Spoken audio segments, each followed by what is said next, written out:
All right, hopefully you've had a chance to practice some of your PHP basics. Now we're going to get a bit more advanced and talk about the PHP coding standards. You could get to the link for the PHP coding standards in the WordPress handbook from the lesson notes. And just to show you a bit what we have here, I'm going to zoom out a little bit. Notice that there are several coding standards. There's HTML, accessibility, CSS, JavaScript, as well as inline standards.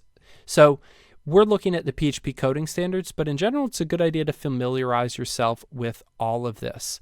So let's break it down and start going through this. Notice that it starts off talking here about single and double quotes. It says, notice that if you're not evaluating anything in the string, so if you're not passing a variable, go ahead and use single quotes.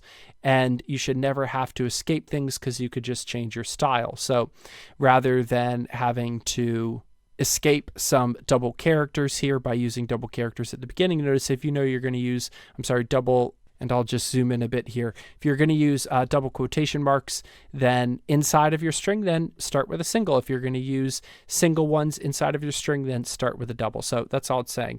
Just go back and forth. So indentation is another really big one. WordPress is all about readability. So it says use real tabs, not spaces, as this allows most flexibility. And notice how this is all nice and cleanly lined up. So that's a general good rule of thumb, that you want some white spaces and you want things lined up. Now in PHP, it is possible to write things on one line in some PHP statements.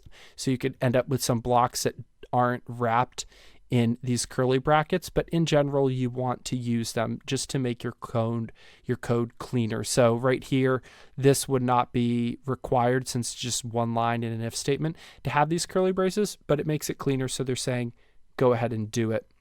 Notice that we have else if versus else space if, some regular expression hand stuff, and no shorthand PHP tag. So anytime we write PHP, it's got to go inside a PHP block, which is opened like this. This is a PHP block right here.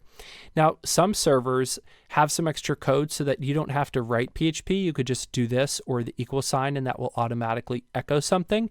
Now, because this works on some servers and not on other servers, in general, they say always just stick to this so that your code is as usable across the board as possible. Try not to have trailing white spaces. And some things here like there does not have to be a space between the X and the double equal sign or the 23, or between the two ampersands, in between commas here in the array, or in between here. All of this can be compressed with no white spaces, but it makes it really hard to read. So basically, anytime you're doing anything like this, notice how much white space is here, and they call it breathability for your code. So that's a good idea, just to add those extra white spaces in there. However, notice in some places it says, hey, in this case, you don't need to have them, but if it's a variable name, then you do. So again, take the time to read through this. Not all of it will make sense, but as you learn more WordPress and more PHP, you could come back and read this again, and it will begin to make even more sense. So naming conventions, moving along here, when we name a function, so display title, display post, name in lowercase underscore to separate. So there's camel case that is possible in some languages, but WordPress likes you to stick with this naming convention. If you have a class, we won't really look at this too much until much later in the course, but that's going to have uppercase. Constants, things that don't change, are going to be all caps. File names should all be lowercase with spaces between them.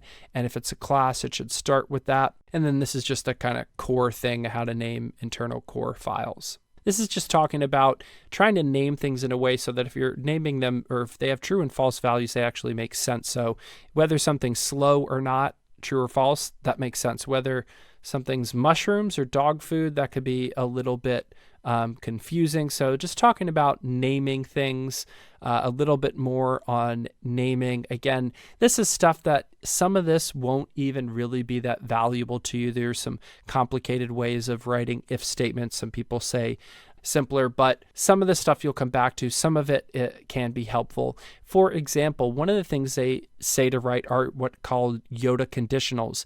And what this is putting the test value before what it is that you're trying to test. So normally you'd say, if the force is equal to true, then go ahead and do this.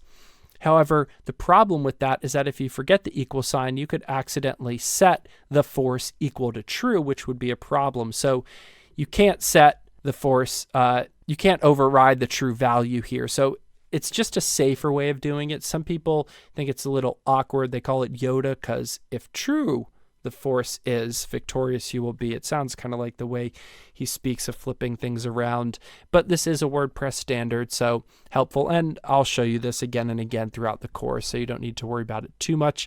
They talk about clever code versus readability. So oftentimes folks will come back and say, hey, you could have done this in one line by doing this, this, and this.